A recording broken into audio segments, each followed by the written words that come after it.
Everything that's not literally the character and the narrative, that visual filmscape, that's what the production designer is involved with. In the very first instance, it's like a blank canvas.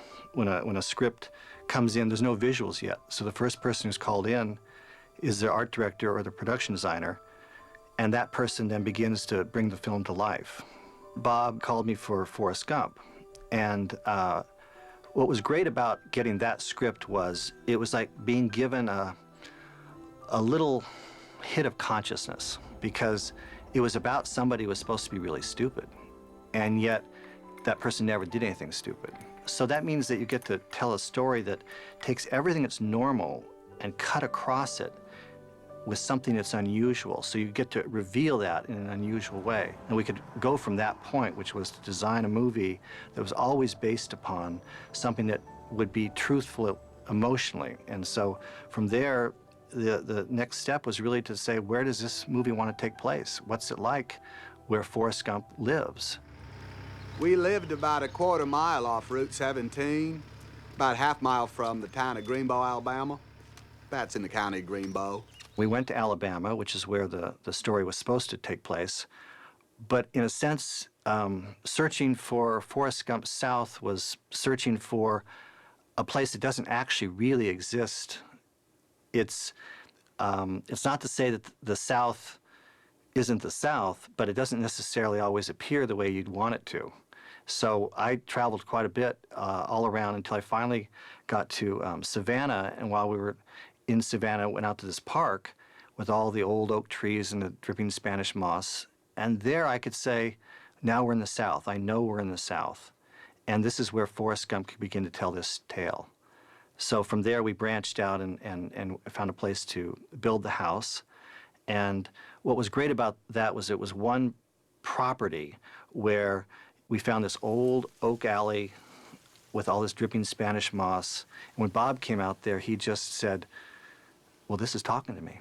This is someplace I think Forrest would actually be. The house that is the Gump house, where Forrest grows up, is designed to be a house that you would recognize out of any era, from 1900 till the year 2000, as someplace that would be very much a home.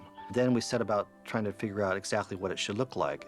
So in looking at a number of houses in the area, we came up with an amalgamation of those to come up with a sort of very simple but yet clearly Southern-styled house that could be a boarding house and also would somehow almost create an icon for what Forrest represented. As you can see here, this illustration is the way we first envisioned the Gump house, and then we created another illustration in Photoshop, which was to be even more accurate. We then positioned the house in this frame here exactly where we thought it would look best in actual scale, and then positioned it in the computer so that from a very specific shot with a 28mm lens, we knew we would get the composition that Bob would want.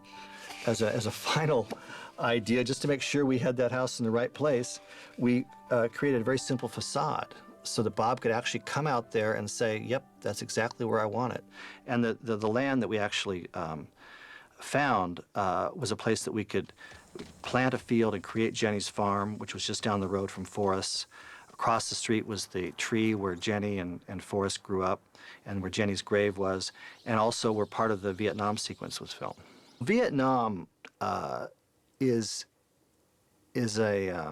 not only a real place, it's a place in people's minds. But you knew that you wanted to somehow convey Vietnam not just as a place, but a concept, especially because it related to Forrest Gump.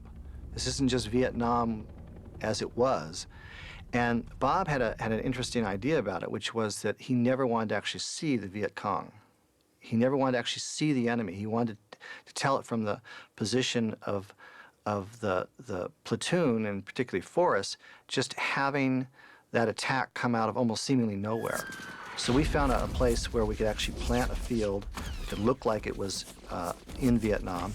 We actually brought in probably about 20 or 30 palm trees to create an area. that was actually the battlefield, and also designed it very specifically so that there was a road down the center that we could film both sides of it, and it would look like different places and then be easy for production. I think one of the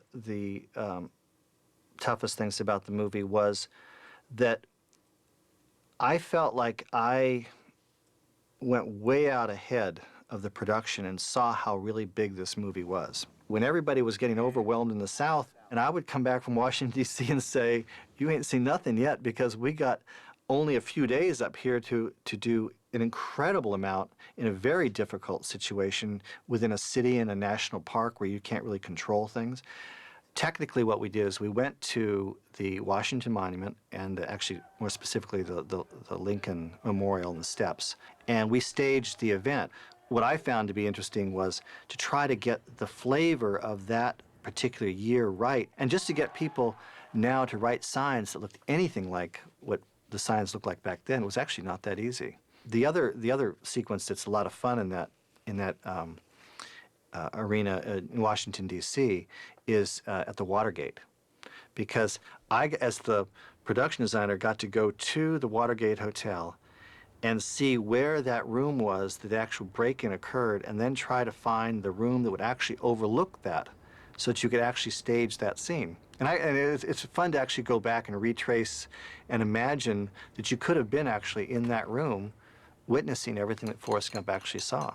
One of the great things about being a production designer and working for Bob Zemeckis is that you're always creating a perfect world, his perfect world. And what he basically says, it's like Candide. He's saying, what I would like to see in my perfect world is, and then that's my job, is to create that perfect world.